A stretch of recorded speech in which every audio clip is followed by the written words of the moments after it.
Sustainable Economic Development in South Africa, a video report for Imperial College Business School.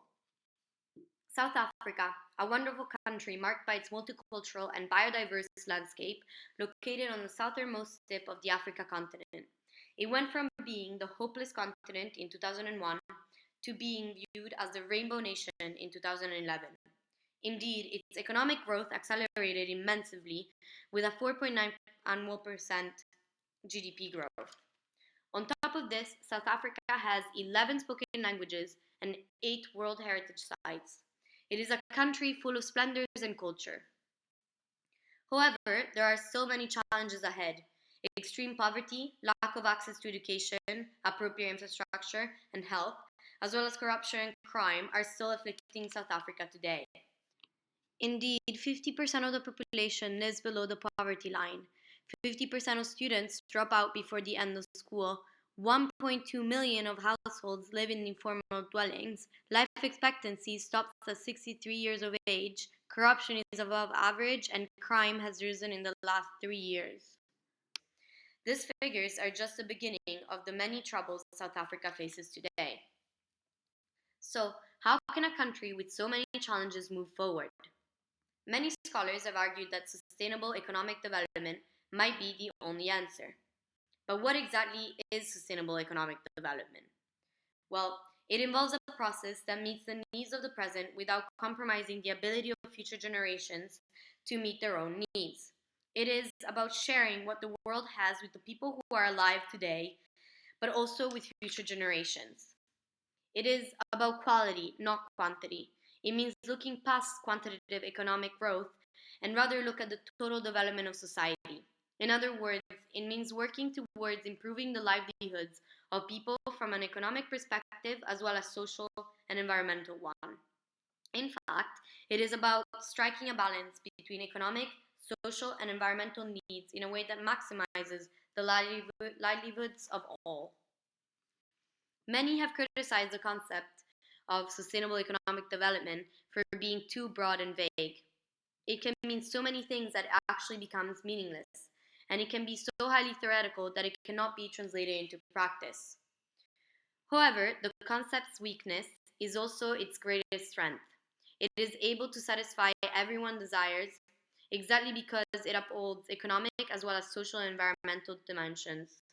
Everyone, from the profit-minded industrialist to the pollution-concerned first worlder and the vote-counting politician, gain to benefit from such a process. Consequently, sustainable economic development is key to ensure that South Africa has a prosperous future. This is especially true when we take into account its past.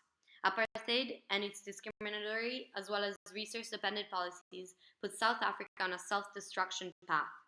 It caused social exclusion due to the segregation of people, which led to further inequality and increased poverty, and to the loss of biodiversity.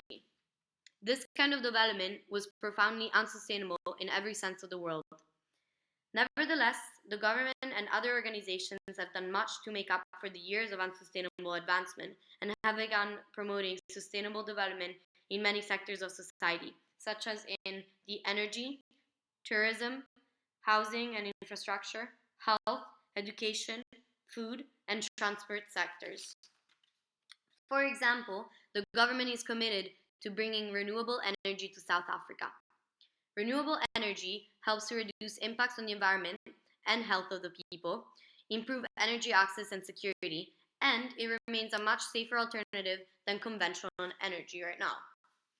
The Renewable Energy Independent Power Producer Program, also known as REAP, has already allocated more than 3 gigawatts of wind energy thanks to its 13 non-polluting wind farms. They hope to make South Africa 100% energy renewable by 2050. On top of this, the project has also allocated funds to develop local communities in sustainable manners. Thus, the Renewable Energy Initiative is not only creating more jobs and stimulating capital investments, it is also improving the livelihoods of South Africans by providing electricity at a cheaper cost and by causing less harm to the environment. Sustainable economic development in agriculture and food sector has come to be seen as both a marketing tool to promote brand names and products and as a strategy requirement to become more market competitive and differentiated. It has become a process of competitive advantage rather than an end in itself. The Dornier Winery, a family business located in Stellenbosch, has taken sustainable economic development very seriously in regards to its marketing, its vision, and most importantly, its strategy. Its integrity and sustainability seal indicates its commitment to environmental and social initiatives in all areas of agriculture and winemaking. Indeed, Dornier is a supporter of the Sustainable Wine South Africa initiative, an alliance between the Wine and Spirit Board, the Integrated Production of Wine Scheme, the Biodiversity and Wine Initiative, and Wines of South Africa, which aims to protect the environment via the minimization of chemical use. The Dornier Winery has also set up many independent projects that enhance the livelihoods of disadvantaged kids in Stellenbosch and other areas in South Africa. The Anna Foundation and 50 Yen Project, for example, provide disadvantaged South African children with the resources to access education programs. Finally, education, and more specifically sports in this case, has been viewed as a vehicle for sustainable development of many communities. Indeed, sports initiatives have proved to help combat AIDS, enhance intergroup cohesiveness, lead to community empowerment, and has even helped to promote gender equality. These advancements lay at the base of sustainable economic development as they help improve the quality of livelihoods from the bottom all the way up. The Velokaya Cycling Academy is known nationwide for its biking activities.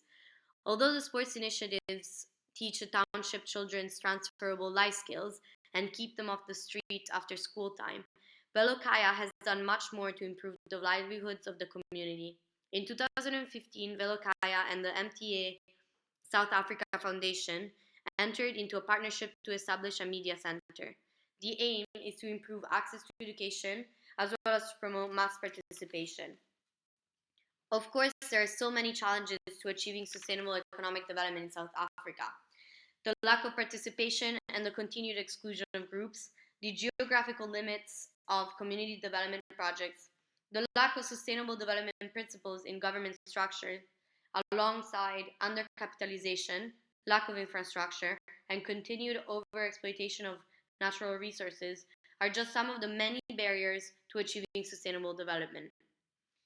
Sustainable economic development does sound great in theory, but it takes much more to translate into successful practices. Consequently, in order to succeed, sustainable development requires the government and private sector to work together.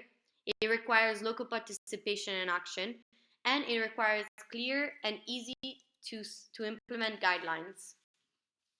Having said this, as Ban Ki-moon stated, sustainable economic development is the pathway to the future we want for all. It offers a framework to generate economic growth, achieve social justice, exercise environmental stewardship, and strengthen governance. Indeed, no one study would be easy, yet it is a road worth dedicating our efforts and hard work to. It is the hope for a more prosperous future. It is the only way forward. Thank you for listening.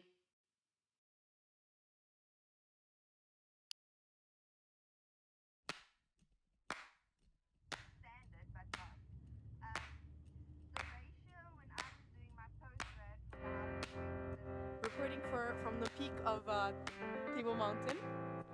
Dan, how do you feel? Yeah, I feel pretty awe-inspired.